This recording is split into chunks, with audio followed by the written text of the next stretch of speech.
Le projet sioniste originel, celui que nous trouvons dans la Torah à travers nos prophètes, est une proposition sociétale qui, avant tout, est basée sur le droit, sur la justice et sur l'entraide. Il y a des centaines d'arbres qui ont été plantés. Il y a des dizaines de milliers de pousses de légumes qui sont plantés. C'est ouvert absolument à tout le monde. Chacun peut venir suivre les cours, adultes, enfants, il y a des cours tous les jours. Si je vous dis projet de forêt comestible pour les pauvres, vous allez me dire, mais de quoi parle-t-elle ? Eh bien, ne vous y trompez pas, c'est un projet réel, c'est même plus un projet puisqu'il existe vraiment. Il s'appelle Yeshurun. Je suis ravie d'accueillir Youssef Ben Shalom qui est président fondateur de cette magnifique association. Bonjour Youssef. Bonjour. Alors on est ravis vraiment, enfin moi je suis franchement d'abord époustouflée par ce projet qui est carrément d'une ambition folle et en même temps tellement normal, qui ressemble tellement au peuple juif. Est-ce que vous pouvez nous expliquer qu'est-ce que c'est qu'une forêt comestible pour les pauvres ? Qu'une forêt comestible, avant tout, c'est une sorte de verger rempli d'arbres fruitiers, en abondance, avec des légumes partout. On le cultive de manière écologique. Pour ceux qui sont un peu initiés, ça s'appelle de la permaculture. Il y a aussi les termes de culture ancestrale qui nous aident à réinventer l'agriculture et avoir un taux de rentabilité absolument extraordinaire, puisque sur un dunam, c'est-à-dire 1000 mètres carrés, sur 1000 mètres carrés, nous avons la possibilité d'obtenir jusqu'à 10 000 kilos de fruits et légumes organiques que nous offrons bien sûr aux pauvres. Bon, alors ça paraît complètement fou. Cette initiative a démarré comment ? Et je crois que ça s'inscrit dans un projet encore plus grand, on va le voir tout de suite, mais comment vous avez démarré tout ça et où ça se trouve ? Parce qu'on veut voir. Alors, on a démarré il y a 7 mois sur ce lieu-là. Où ça ? À Abu Tor, Givat Hanania, en plein Jérusalem. C'est un endroit limitrophe de Ir David, pour ceux qui connaissent la cité de David, à 4 minutes de la vieille ville. C'est un lieu extraordinaire qui est le mont le plus haut des montagnes de Jérusalem, plus haut que le mont des Oliviers, le mont de Sion, bien connu dans les textes bibliques. C'est un lieu extraordinaire d'un point de vue historique, mais qui a été laissé à l'abandon pour divers conflits entre l'État, les églises, les promoteurs immobiliers, etc., etc.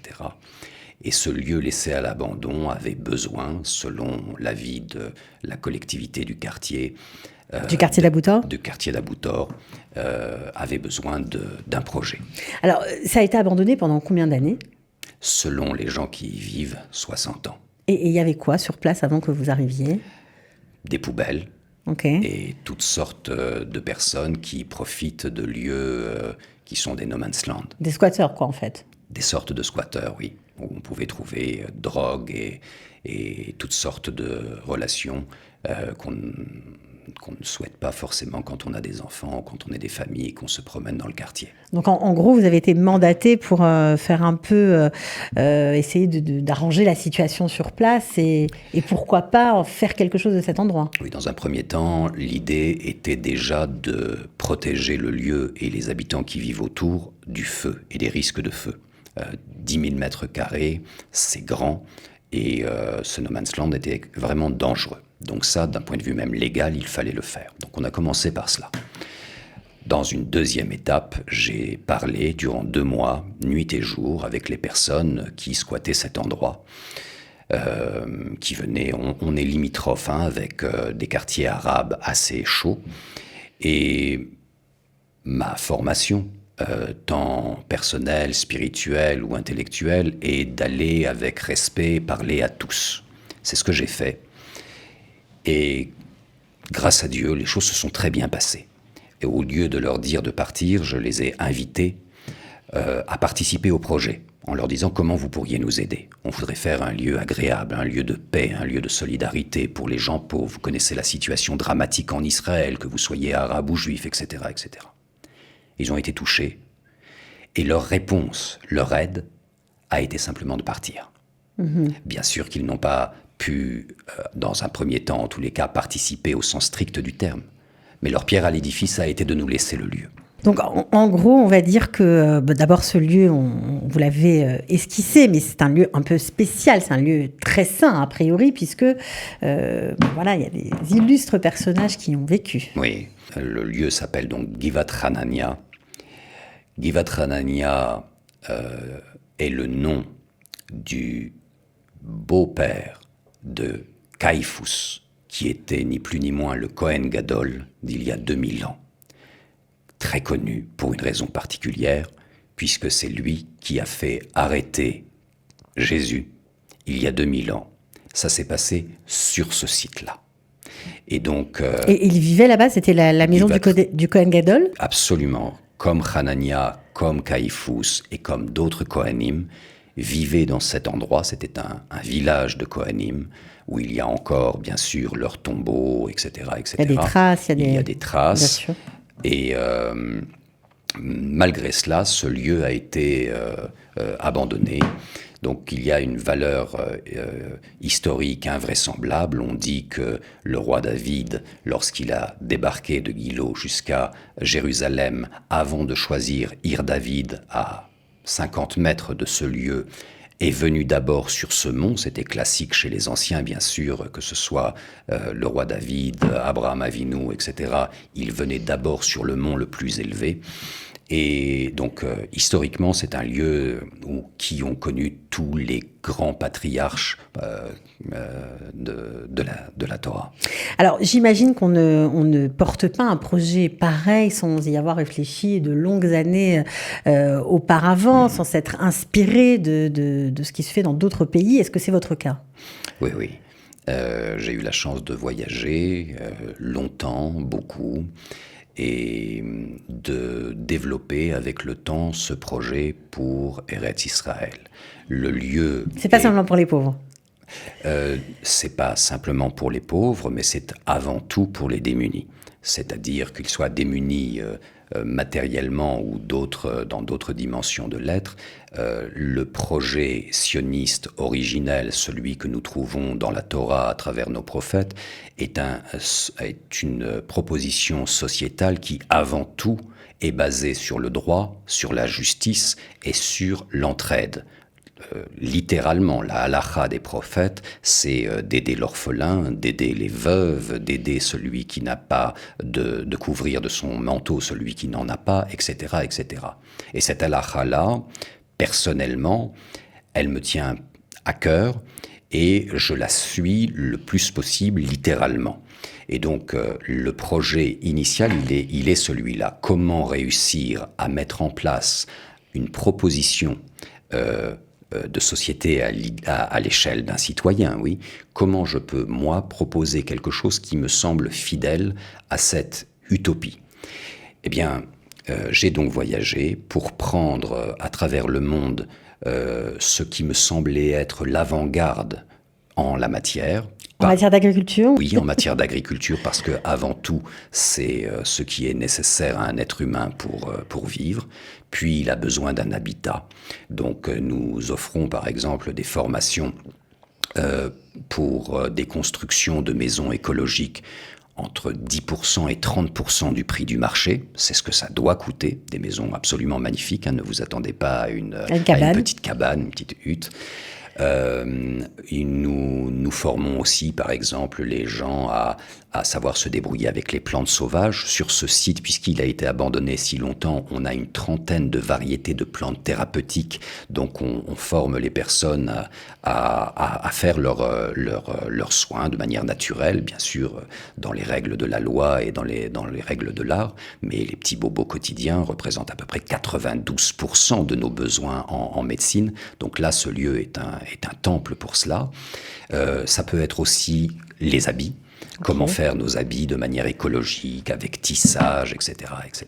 Cette forêt comestible, c'est l'iceberg qui cache la forêt, c'est le cas de le dire, parce qu'en fait, vous avez un vrai projet de société. L'idée est de développer le plus possible en Israël, une fois de plus en partant du principe des plus démunis, mais à la vérité, on se rend très vite compte qu'on est tous des démunis, parce que même ceux qui ont le petit pourcentage qui a encore de l'argent en Israël est de toute manière esclave lui-même, très violemment esclave d'un système. Donc il y a une possibilité avec cet art de vie que nous mettons en place de libérer du temps, que ce soit du temps pour sa famille, de développer un art de vivre dans son ensemble. Donc, en gros, c'est vivre autrement, complètement. Vivre autrement, absolument. On va dire éviter de tomber dans les pièges de la société de consommation. C'est un peu ça ce qui se cache, la philosophie de votre projet, quoi. Absolument. En Israël comme aux États-Unis, on consomme à peu près 12 fois plus qu'on ne devrait consommer si on voulait un équilibre dans le monde.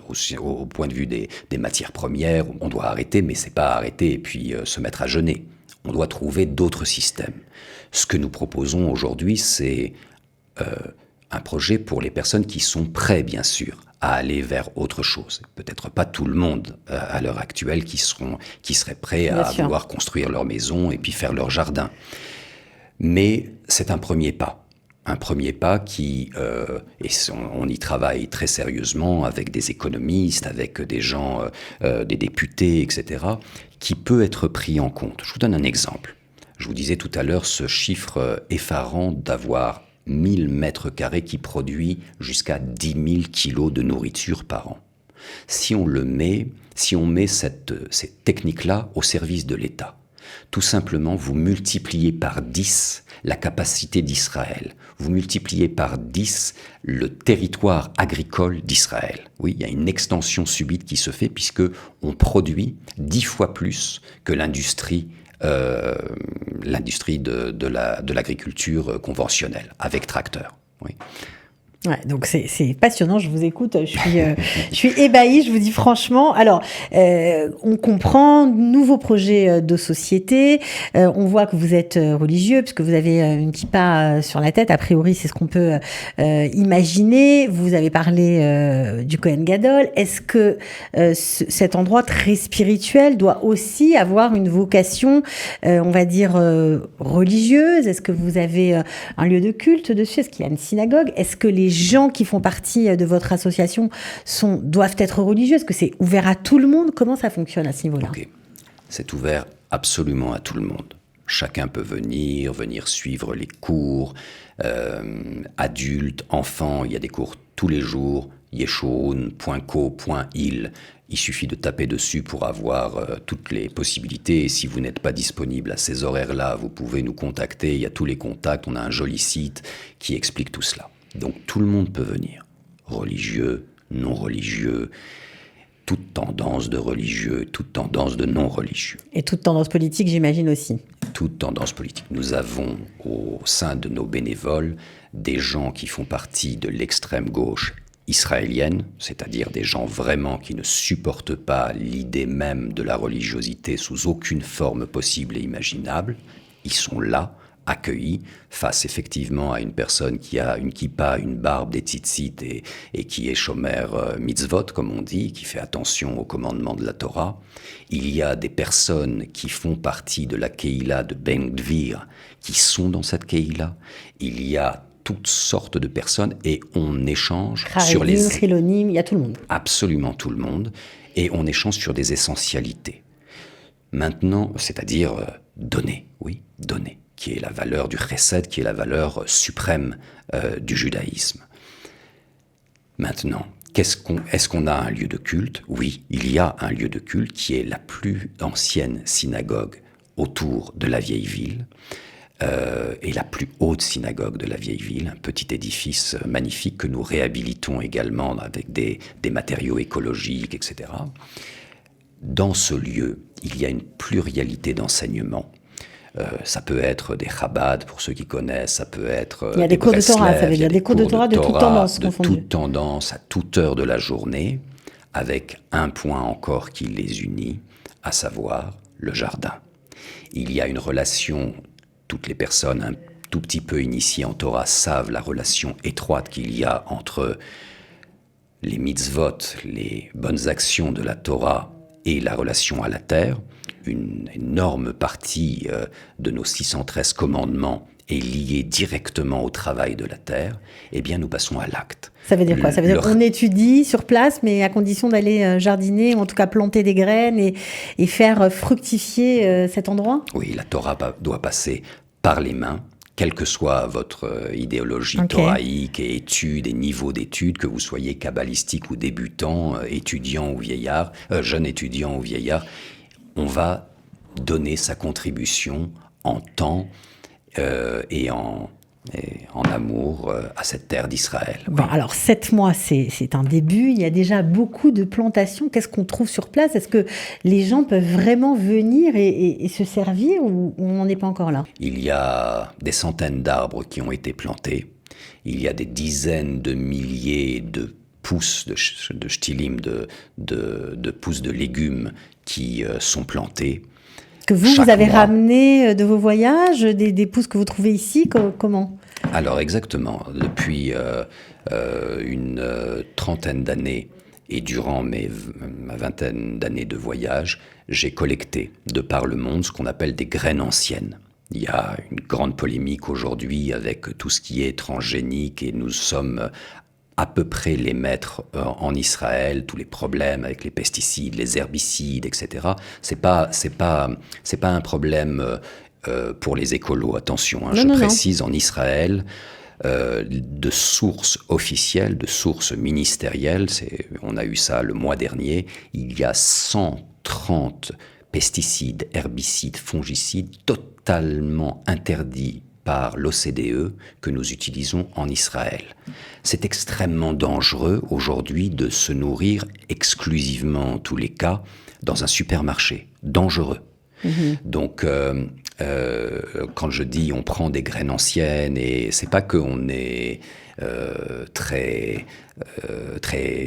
extrémiste d'une manière ou d'une autre dans l'écologie, c'est que c'est nécessaire. Donc, je vous donne un autre exemple. Dans une graine de tomate ancienne que j'ai ramenée, il y a en moyenne 21 fois plus de nutriments, de vitamines que dans d'une tomate de supermarché. Ouais, j'imagine que c'est pas un hasard si vous choisissez la tomate, parce que c'est vrai qu'elles n'ont plus beaucoup de goût.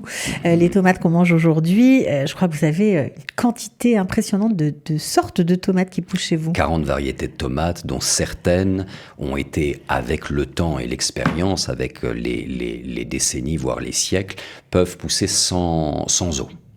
Incroyable. Oui. Bon, enfin, bref, on comprend que c'est un endroit vraiment à visiter. Apparemment, vous nous avez autorisé à monter sur votre site pour aller tout simplement prendre rendez-vous et puis aller vous voir. Alors, nous, on aime bien aider ici, c'est un peu notre vocation, puisque vous aussi, vous êtes en Israël depuis combien de temps? Pas très longtemps. Oui, une dizaine d'années. Une dizaine d'années. Donc, on peut considérer que vous êtes encore au Hadash. Qu'est-ce que vous cherchez? Comment on peut vous aider? Des volontaires, c'est sûr. Des volontaires pour venir travailler la terre avec vous? Pour venir travailler la terre, de 3 ans à 120 ans, on a du travail pour tout le monde. 3 ans, même 3 ans? Oui. Vous verrez sur le site et sur notre Facebook des enfants qui sont assis à des grandes tables et qui plantent toutes sortes de légumes, qui découvrent les graines, qu'est-ce que c'est du maïs, etc. Donc oui, absolument. Pour des personnes très physiques, il y a beaucoup de travail également.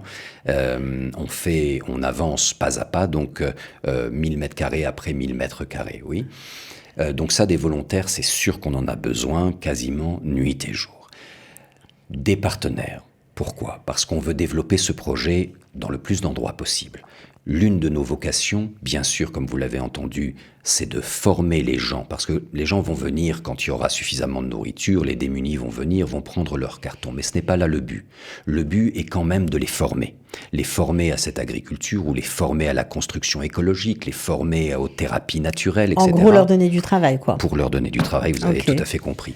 Et donc, on va avoir besoin de terre. Aujourd'hui en Israël, l'État possède 93% des terres, devrais-je dire. Elle a la main mise sur 93% des terres. Alors on va considérer que ce n'est pas un abus, que c'est une bracha, que c'est une bénédiction, et qu'aujourd'hui elle va pouvoir restituer à un nombre incalculable de gens des terres pour qu'ils puissent la cultiver dans un ordre nouveau, avec les valeurs qu'on vient d'évoquer, qui nous semblent être des valeurs purement prophétiques, avec, je ne ferai que vous donner le référent de Amos, qui est extraordinaire, de 9,14, où vous allez voir ce qu'il voit pour le clan Israël, la vision qu'il a pour le clan Israël, qui n'est ni plus ni moins ce que nous tentons d'accomplir jour après jour. Donc vous avez besoin, en gros, vous avez besoin de terres agricoles, que des propriétaires vous confient leurs terres ou vous autorisent à les cultiver, peut-être. Il peut y avoir absolument cela. Par exemple. Et une fois encore, moi j'attends, c'est vrai, tout à fait, mais c'est un tout petit pourcentage, mais j'attends de l'État qu'elle se responsabilise en ne donnant pas d'argent. Elle ne donnerait pas d'argent, elle ne donne aucune technique, elle nous restitue des terres qui sont en général à l'abandon ou détruits par la quantité de pesticides qui y est déversée. Donc, bon, alors on comprend que c'est un projet très ambitieux, de longue haleine, vous n'en êtes qu'au début, mais en tout cas nous on était ravis de vous mettre en lumière. On espère aussi que ça fera du bien aux habitants de Jérusalem et pourquoi pas d'Israël de venir à Jérusalem pour découvrir cet endroit. On peut venir en famille, j'imagine. Absolument. Bravo pour l'initiative. Vous revenez quand vous voulez nous parler de l'évolution tout simplement de ce projet de société. Avec plaisir. À bientôt.